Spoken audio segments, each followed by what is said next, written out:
This is a recording for a critique for shot 200 Cupid Smack. Just a few points on this one, so let's play it through. It fits into the edit just fine. I just want to address a few main points. So the first one is the first few poses. If I bring up the edit, you'll see that basically you're trying to match a similar sort of pose to this. It doesn't have to be identical, but it has to be reasonably close. And one of the things to do is to try and imagine that you've just blown the wand like that, and you see how this is facing camera, and even if you tilt it a little bit, what you'd get is a nice silhouette of the wand's wings, and your version currently doesn't have that. It's kind of flat on the screen. Now this isn't too important because it's right at the beginning of the shot and it's in the handle frames anyway, so we're going to lose a lot of that anyway. But one of the things I really wanted to nail is the pose you're doing right here. I mean, it's sort of, you don't even notice an anticipation of him putting the thing away. What's really important is to think of this as a gun. I actually quite like what you were doing originally with twirling it. If you can do that, that's fantastic, but if not, don't worry too much. The key thing is that you're standing there and you go, and so it's going to go and down, and it's going to be quite fast, and the more you can push it up to bring it down, the better. So if you can go up to this sort of level, even better, right? Because at the moment what's happening is it moves up, let's see, well, it moves up in his terms a few inches tops, whereas what you could be doing is moving it up 1.5 times the height of the wand itself, and then slamming it into his imaginary hip holster. So that was the first one, and my guess is you could probably just do that a bit like this. Could just put the wand maybe about here, so his fist is there, and then the arm is like that.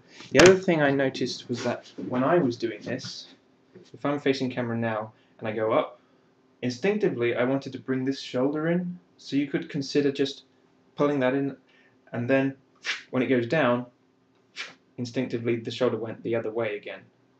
So think about that. Okay. Next thing was the hips, which just kind of had an awkward drift to them. If we just watch those hips moving along there, they're neither floating nor walking at the moment.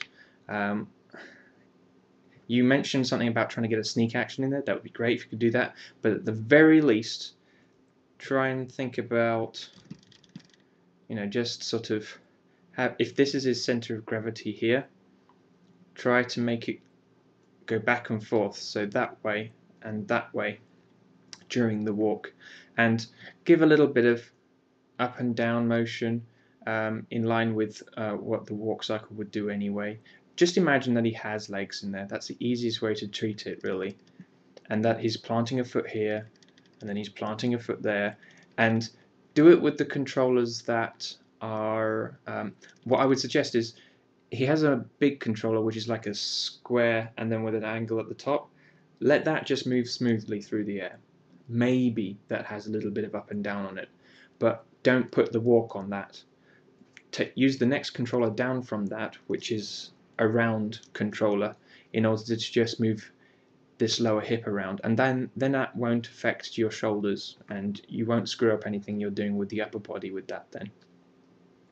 The next thing I wanted to address was the way his head tilts at the end towards her.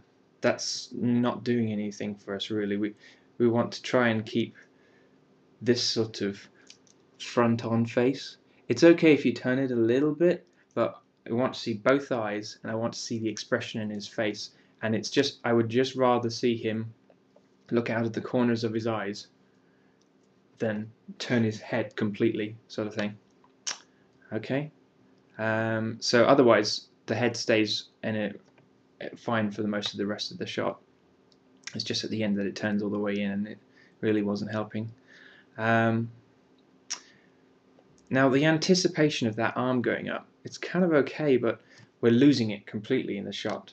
And what I would suggest is that you allow yourself to move the target of the camera. So if the target of the camera is there right now, it might just shift up a little bit, and it might move more towards his shoulder, because you'll still frame. This will just be fine. Let me just cycle through to here. So let's say we want to do this. Move the frame up, or that way, according to this camera. And so it might even be that it chops this much off, but it also will move up that way more. That will allow you to then move the arm up more, so you can put that hand way up there, out of the frame, where it's currently would be out of the frame, but it'll allow you, if you move the camera up there, then you'll catch that, and that will just make the whole anticipation of him much stronger then.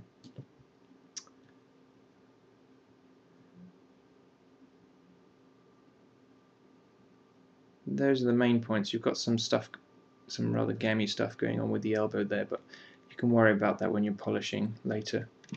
Those are the main points. That was all. Thank you.